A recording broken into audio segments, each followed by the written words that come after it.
પાટણના કોંગ્રેસના ધારાસભ્ય કિરીટ પટેલે અનોખી અને મહત્વની જાહેરાત કરી છે। તેમણે ગ્રામ પંચાયતની ચૂંટણી દરમિયાન થતા ઝઘડાઓ અને વેરઝેર અટકાવવા સમરસ પંચાયતોનું અભિયાન હાથ ધર્યું। ધારાસભ્યએ સોશિયલ મીડિયા મારફતે જાહેરાત કરી કે તેમના વિસ્તારમાં જે ગ્રામ પંચાયત બિનહરીફ કે સમરસ થશે તેમને સરકારી ગ્રાન્ટ ઉપરાંત વધારાની 2.5 લાખની ગ્રાન્ટ આપવામાં આવશે। મારા મત વિસ્તારની અંદર જે પણ ગ્રામ પંચાયત બિનહરીફ થશે અથવા સમરસ થશે એ ગ્રામ પંચાયતને રાજ્ય સરકારની જે ગ્રાન્ટ વધારાની મળે છે એનાથી 2.5 લાખ રૂપિયાની ગ્રાન્ટ દરેક ગ્રામ પંચાયતને હું વધારાની પૂરી પાડીશ। એટલે જે પણ ગ્રામ પંચાયતની અંદર ચૂંટણીઓ છે એ તમામ લોકોને મારી વિનંતી છે કે ગામની અંદર શાંતિ સલામતી અને એકતા જળવાય એના માટે સમરસ ચૂંટણીઓ કરવી જોઈએ।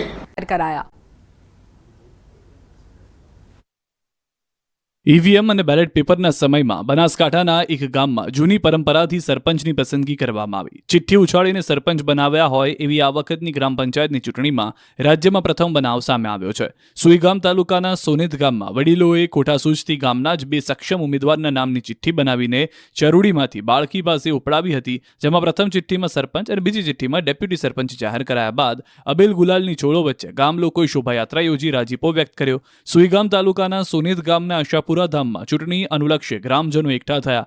ગામના વડીલો અને યુવાનો સાથે મળીને પંચાયત બિનહરીફ થાય એ દિશાએ પ્રયાસો થયા। પૂર્વ સરપંચ અને ડેલિગેટ ભૂપતસિંહ બાપુએ પોતાની કોઠાસૂઝથી 2 ઉમેદવારોના નામ જાહેર કર્યા। આ બંને ઉમેદવારો અગાઉથી ચૂંટણીમાં હાર્યા હતા, તેમ છતાં તેમનું માન જળવાઈ રહે એ માટે તેમને ફરી તક આપવામાં આવી। હાલની ચૂંટણી માટે તૈયાર ઉમેદવારો અને ગામના લોકો દ્વારા પ્રથમ ટેકો આપવામાં આવ્યો। ત્યારબાદ આખા ગામે ઉમળકાભેર આ નિર્ણયને વધાવ્યો। આ નિર્ણય બાદ આખા ગામે તાળીઓ પાડીને નવા સરપંચ અને ડેપ્યુટી સરપંચનું સ્વાગત કર્યું। બંને ઉમેદવારો ગામના વિકાસ માટે કામ કરશે, નાની મોટી સમસ્યાઓ ગામ સાથે રહીને ઉકેલશે। ઉપરાંત ગામ લોકોએ પણ તેમને સહકાર આપવાનો સંકલ્પ વ્યક્ત કર્યો હતો। પંચાયતની ચૂંટણીના પડઘમ વાગી ચૂક્યા છે ત્યારે ગ્રામ્ય વિસ્તારમાં ચૂંટણીનો જંગ જામ્યો છે। ચૂંટણીમાં જીતવા માટે તમામ લોકો એડી ચોટીનું જોર લગાવતા હોય છે ત્યારે પાટણ જિલ્લામાં ગ્રામ પંચાયતની ચૂંટણીમાં સમરસતાનું ઉત્તમ ઉદાહરણ સામે આવ્યું। અહીં મહિલા સશક્તિકરણ સાચા અર્થમાં નજરે પડ્યું। વાત છે ચારંડા ગામની કે જે પહેલા બોરુડા જૂથ ગ્રામ પંચાયતમાં સામેલ હતું અને આ વર્ષે તેનું વિભાજન થતાં ચારંડા ગ્રામ પંચાયત અલગ પડી હતી અને આ વર્ષે પ્રથમ વખત ચૂંટણી થવા જઈ રહી છે।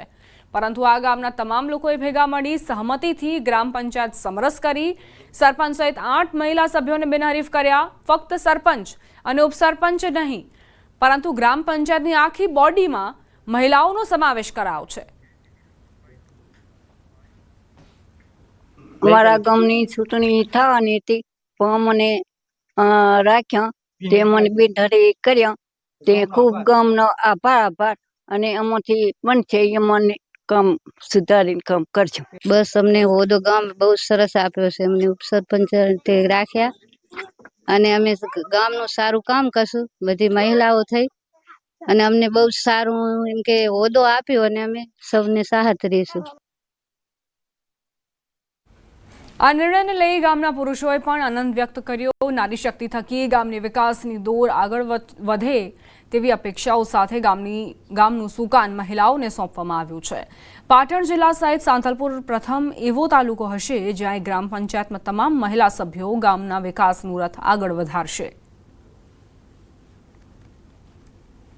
બિનહરીફ સરપંચ શરૂઆત અમારે બોરુડા જૂથ પંચાયત હતી, પછી અમે અલગ પંચાયત કરીને પહેલો દાખલો બેસાડી અને એમાં 8 સભ્ય અને 9માં સરપંચ, 9 મહિલા સશક્તિકરણ સરકારશ્રીએ જે નારી શક્તિને આગળ લાવવાની વાત કરી હતી એને અમે સાર્થક કરી બતાવી। સરકારનો ઉદ્દેશ હતો 50%, અમે 100% કરી બતાવ્યો છે અને સરકારશ્રીને વિનંતી અમે સારામાં સારું કાર્ય કરશું। ગઈ ટ્રમમાં જૂથ પંચાયત હતી પણ આ ટ્રમમાં અલગ પંચાયત થવાથી નારી લક્ષ્મીનું સરકારશ્રીની નીતિઓની નારી પ્રત્યેની જે નીતિઓ છે ને એને અમે ગામે સ્વીકારી અને નારી શક્તિને આગળ કરી અને મહિલાઓને વહીવટ આપ્યો। સરકારનું મૂળ 50% હોય પણ અમે 100% ગામના લોકો બધા મળી આખા ગામનો સાથ સહકાર લઈ અને આખી પંચાયતની બોડી મહિલાઓના હાથમાં આપે છે। ગામનો આભાર ખૂબ 18 વર્ણનો ખૂબ આભાર અને ગામની એકતાથી એમ બિનહરીફ ચોટ્યા। બોરુડા જૂથ પંચાયત હતી, પહેલી વાર અમારે પંચાયત અલગ પડીને આવીને 9 મહિલાઓના બિનહરીફ સરપંચ વરણી કરેલ છે પૂરા ગામે સાથ સહકારથી અને એવો અમે દાખલો બેસાડવા માંગીએ છીએ કે 50% મહિલા હતી, પણ 100% મહિલાના હાથમાં શાસન આપવા માગીએ છીએ.